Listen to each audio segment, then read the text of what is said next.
kuva itariki imwe y'ukwezi kwindwi Burundi buko bugengwa n'itegeko rishasha rijana n'amafaranga leta izokoresha mu 2025 ushira mu 2026.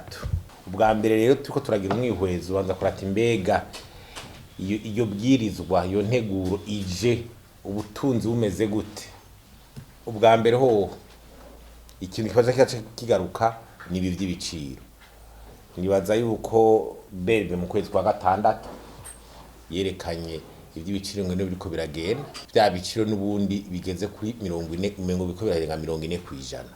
Taux d'inflation ya 40% ni bisiga ubwenge byongereza ubukene iby'amadeni biguma vyiyongera umwimbo wiyongera musi ya 3%. Ijanye nibura ry'ibitano byankenda nk'igitoro ubona kamara maza nk'itworo ngire tubivuga.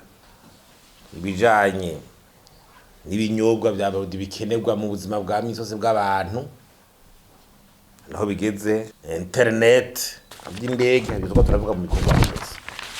Urumva nihegurije mu gihe iby'ubutunzi tameze neza. Ibintu bya mbere twabonye nuko twabonye yuko muri yo nteguro hariho gutegura ko amafaranga leta rero sete fiscale amafaranga ava mu makori ngo aziyongera ku miliyari amajana 200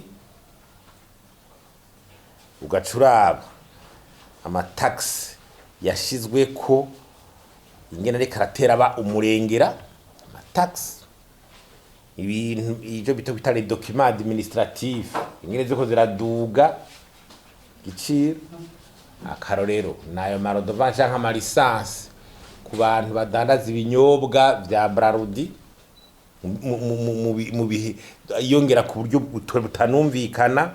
Hanyuma turaba ingene bijanye n'amafaranga bitari dépense de fonctionnement y'amafaranga y'ubuzima bwa misi yose y'amamisoro y'ibikingene ari kari yongera guma yongera miliyari amajana 200 yongera karaba tuzorane neza karanke muri presidence ugasanga kuri budget umwaka weze miliyari 70 ubu ni miliyari 121 ugacuraba rero mu bijanye n'aya madepense nyene ingene amafaranga yishurwa ku madeni ari hafi 40% y'amarosete.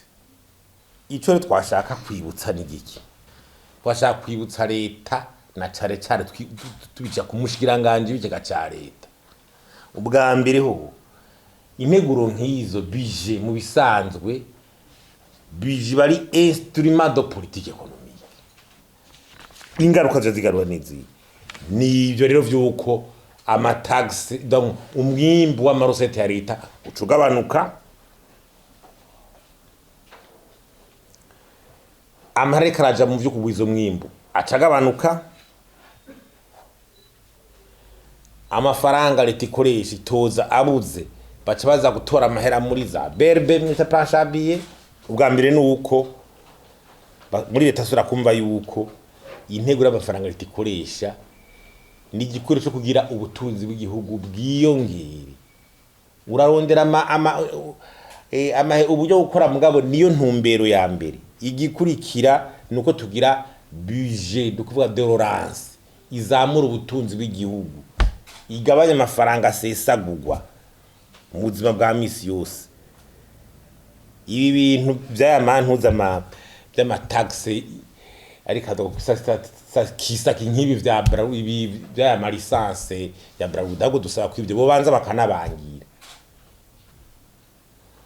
kugabanya aya madepense y'ibintu ngo ama mission kugura imiduga mishasha nizo gitombere hakwe kujaho commission spéciale iraba ala lupe gucya ayo madepense ari mu ministeri baraba yashora kuba priorité canke bayakuremo no kugaragaza rero ku buryo basova l'assiette fiscale.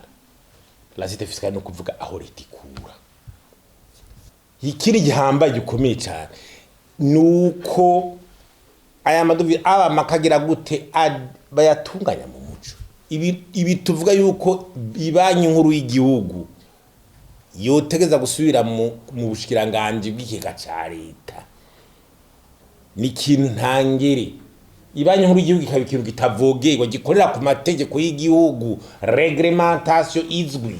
Ikindi rero kiri urgence n'ubu nsubiye kugaruka ko niki ni ibintu bikuko bidahindutse ntaho turiko turaje. Ubwa mbere hoho tugire ico bita feuille de route n'abantu batera inzira dutegeza gucamwo, kuko uko bimeze uno munsi leta ihari nyene ngihoze ko turafatwa gushika no musabona ko ari esheke nukuvyemera habe feuille de route